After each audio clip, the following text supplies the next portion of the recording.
The Statue of Liberty is one of the United States' most recognized and beloved symbols. People from around the globe congregate at this great landmark every day to marvel at the beautiful structure and symbol of freedom. This documentary follows the Retzlaff family on their journey to the statue and shares their thoughts and inside opinions on the visit.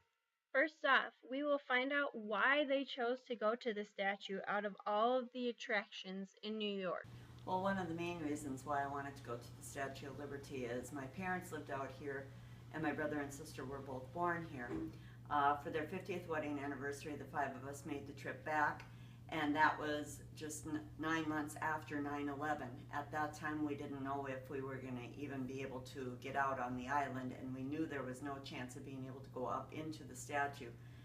They did end up opening up the island shortly before we came on our trip, and we were able to go out and walk around the base, but we weren't allowed to go into the statue because of security reasons.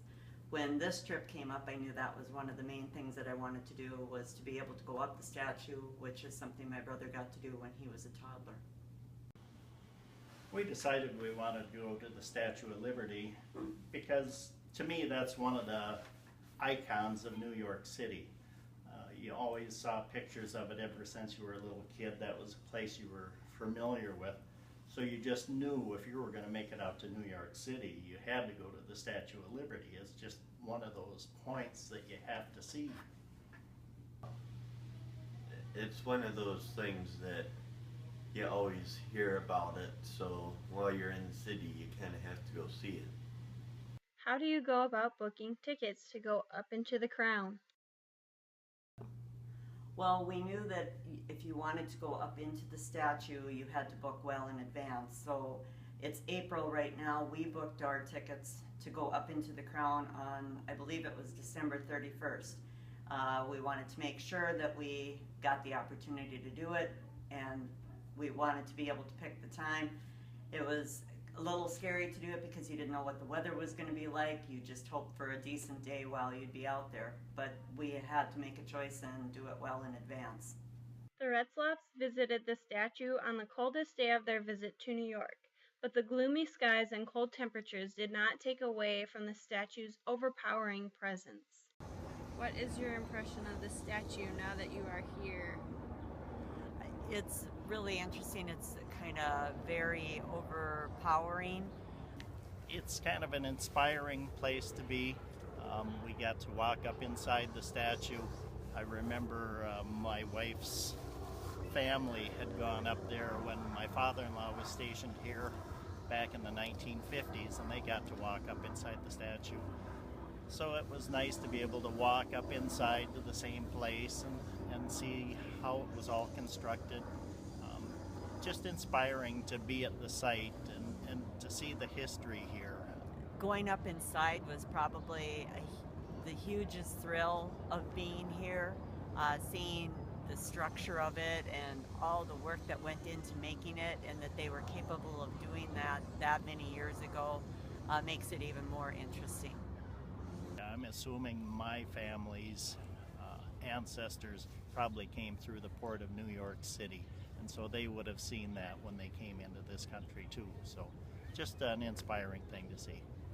After the visit to the statue was over, the Retzlaffs found a few things that surprised them about the statue.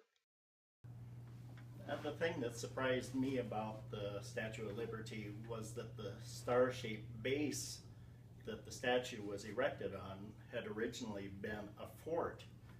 It existed back in the early 1800s, and they just used that as the pre-existing base in order to erect everything. There were a number of different gun batteries that they had around the harbor to protect the harbor from foreign countries' ships coming in. Well, I guess I was surprised. I knew the steps were small, but actually how small they were. And also, in my mind, up in the crown, it was going to be a lot bigger than it was. It was way more crowded, and I don't know, in my head I just had it a bigger area.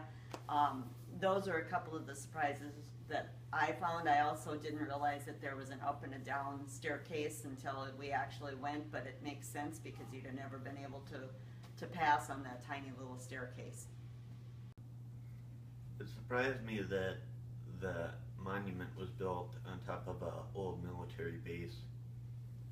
I thought the whole thing was already constructed, but only the pedestal had to be added.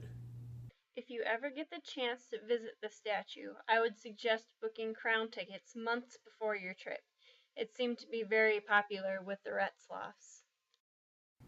The part I enjoyed the most about the visit was actually climbing up the spiral staircase into the inside of the statue and looking out the crown. Just to think that you're inside the structure and seeing how everything was built in there. I know they had renovated the statue back in the 1980s, and they replaced a lot of the support structure inside the statue at that time, just to see how everything was constructed inside, and just knowing that you were inside the building, inside the statue itself, and seeing everything. That was just fantastic. Being up in the crown was absolutely the best part of the whole visit on the island. It was interesting talking to the park ranger that was up there and asking questions about different things and getting her perspective on it and how it used to be and what they redid during the renovation when they did that. I found that all very interesting. I enjoyed actually being able to go into the crown because we had to book the tickets so far in advance, and not a lot of people get to actually do that part of the tour. If you are traveling to New York and are debating whether to visit the statue or not, there are some things to consider. Watch out for busy days like holidays and weekends. The island gets very full and ferry lines get backed up. Also, Ellis Island is included in the price of your ticket. You might not want to plan anything else for that day. After their visit, the Retzloffs tell you if the statue is worth your while. I recommend going inside the statue. If you were a real American history buff, it'd be a great experience for anybody. The one thing is, it's kind of a good physical exertion to climb up to the top, because you basically climb from the base all the way to the top. There's an elevator that'll take you part way up there, but it's still a tight spiral staircase to get up, and there's a lot of exertion to it. You'd want to be in reasonable shape in order to do that. I would absolutely recommend to anybody that was coming here to make sure that they book tickets early and go up into the crown. That, out of the whole trip, that was probably the highlight of being in New York to me. If I knew someone was going to New York City, I would have to recommend it because it's something you have to do, seeing as it's a landmark of the city and the entire country. With its enriched history, excellent view, and special meaning, the statue is a must-do activity for anyone. The structure is amazing to look at and learn about how the French created such a magnificent piece without the use of technology that we have today. It's an experience of a lifetime to be able to visit the statue. It has been a huge symbol of freedom to the U.S. for many years, making it iconic around the world. An important thing to remember is to book your tickets in advance. For just $3 extra, you can reserve tickets to go up into the crown, but you better hurry. These sell out months in advance. So there you have it. If you ever are traveling to New York, we suggest putting the Statue of Liberty at the top of your list.